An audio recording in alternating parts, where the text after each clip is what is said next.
Ang Ginoo mana kaninyo. Pagbasa gikan sa Santos nga Ebanghelyo sumala ni Juan.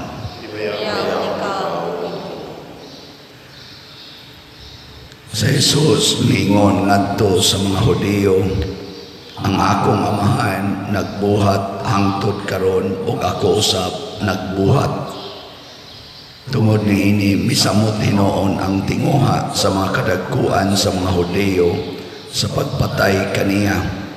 Sanglit dili lamang kay gilapas niya ang balaod sa adlawng igpapahulay, kundili miingon pagayod siya nga ang Dios iyang amahan, ug sa ingon niini gipakasama niya ang iyang kaugalingon sa Dios. Busa nitubag si Jesus kanila, sultihan ko kamo, ang anak walay mahimo sa iyang kaugalingon. Nagbuhat lamang siya sa nakita niya nga gibuhat sa iyang amahan. Ang gibuhat sa amahan, gibuhat usab sa anak. Kaya ang amahan nahigugma sa anak ug nagpakita ngadto sa anak sa tanan nga iyang gibuhat. Ug ipakita pagayod kaniya sa amahan ang mga butang nga labi pang kahibulungan kay niini, ug mahibulong kamong tanan. Kay ingon nga banhawon sa amahan ang mga patay ug hatagag kinabuhi, banhawon usab sa anak ug hatagag kinabuhi ang buot niyang banhawon. Ang amahan dili maghukom kang bisan kinsa, kay gihatag niya sa iyang anak ang higpit nga katungod sa paghukom, aron ang tanan magpasidungog sa anak, ingon na sila nagpasidungog sa amahan. Ang dili magpasidungog sa anak, dili usab magpasidungog sa amahan nga nagpadala kaniya.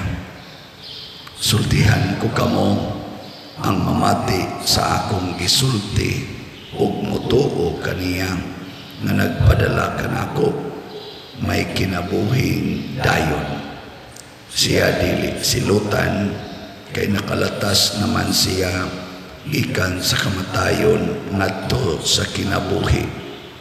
Sultihan ko kamo, taliabot ang panahon ug kini miabot na, nga ang mga patay makabati sa tingog sa anak sa Dios ug mabuhi ang magpatalinghuhog niini. Ingon nga ang amahan mao ang tinubdan sa kinabuhi, gihimo usab niya ang iyang anak na tinubdan sa kinabuhi, ug iyang gihatagan ang anak sa katungod sa pagsilot, kay siya mauman ang anak sa tao. Ayaw kamo kahibulong niini, kay moabot ang panahon nga makadungog sa iyang tingog ang tanang mga patay nga anaa sa lubnganan, ug manggula sila sa ilang lubong. Kadtong maayog binuhatan, mabanhaw ug mabuhi, ug kadtong daotag binuhatan, mabanhaw apan silutan. Wala ako'y mahimo sa akong kaugalingon, maghukom lamang ako sumala sa isulti sa Dios kanako.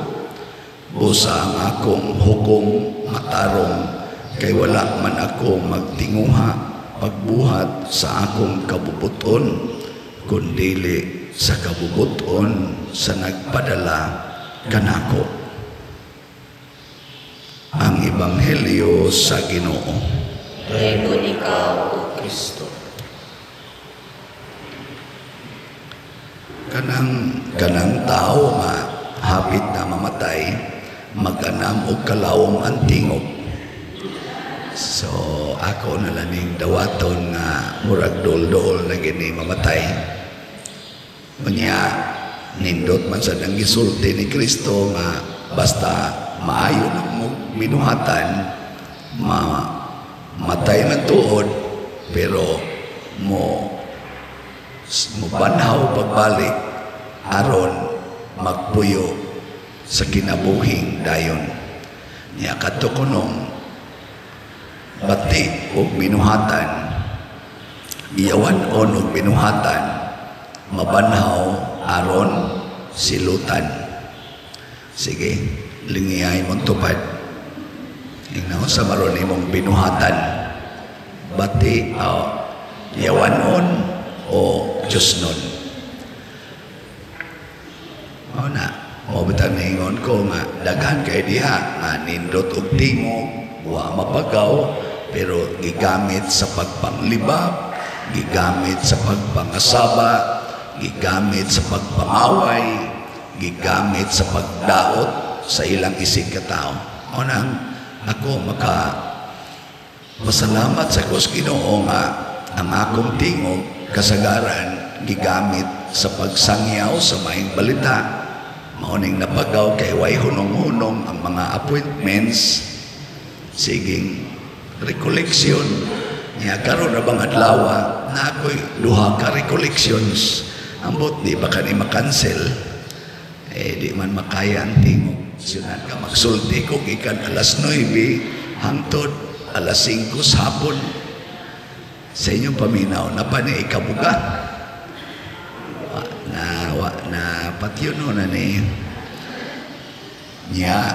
Salamat sa Ginoo nga ang akong tingog nga katong nindot-nindot pa paminahon nagamit sa pagpamaligya og slots. Kani mo rag lisod aning baligya.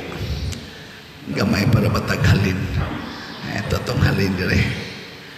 Ang atong SBF na natay halin nga 10,667 slots. Ato lang yapong pagpakan. Okay kayo.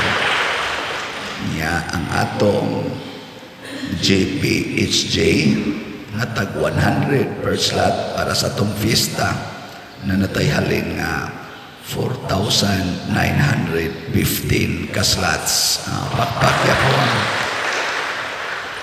Ako lang ining tiwason nga kung tingog aron makapalit yung mong slots. Niyagwa na dyan ko'y tingog, magsinyas-sinyas na lang ko ganaana, no? Unsa man na? Slots lang yapo, no? Ay na lang na. Ato gining gamiton kay mamatay man kitang tanan. Matud pas Ginoo diri sa unang pagbasa, bisan ang inahan nga malimot sa iyang anak nga masuso, ang Ginoo dili gyud malimot kanato. Una kining ato mga buhat di ginikalimtan sa Ginoo. Og dautan iya ginang i-record, ug maayo iya sa nang i-record. Kinsa niyo dinhi nga mga asawa nga makasiguro nga ang inyong gibuhat sa inyong bana maayo. Taas ang kamot. Wa mo'y siguro. At least na itulo. Kanang inyong mga bana, mga asawa, maunay unang sukdanan kung maayo ba mo binuhatan. Kisa sa dinhi nga mga bana nga makasiguro yun nang iyang gibuhat siyang asawa maayo. Tas kamot. Mga yawan-on giday mong tanan. So pagbago na mo. Pagbago. Kinsa niyo din nga parishioners nga makaingon mo ang akong gibuhat para sa simbahan maayo. Tas kamot. Okay. Siguro ko namalit yung mong slots. Pero sige lang mong simba din sige simba, sige pangayo. Pero digin mo muhatag, patay mo diya. Na ang maayong buhat, mo ni ang mga buhat sa amahan. Niya matod pa ni Jesus, ang anak magsunod lagi na sa buhat sa amahan. Ang tinuod nga anak magsunod sa buhat sa amahan. Niya si Jesus isip anak sa Dios iyang gihimo ang iyang kaugalingon nga model isip tao, isip ang magsasangyaw sa kaluwasan. So kita sad musunod tas gibuhat ni Jesus, kay si Jesus tao nga tinuod sama nato o nagpakita unsay angay buhaton sa tao. Ganiha, di ta ko gustong manaog. Ako tatong pukawon si Father Arnel atong akong assistant si pamisahon. Inako si Kristo dito sa krus hapitwa na itingog lang yapon. 7 last words na lang ang iyang nabuhat, pero nitingog yun siya. Una karon bisag hapit na ko ay tingog, mutingog lang yun ko. Kaya pa may gamay. Dinilang ko kutok. Sige na.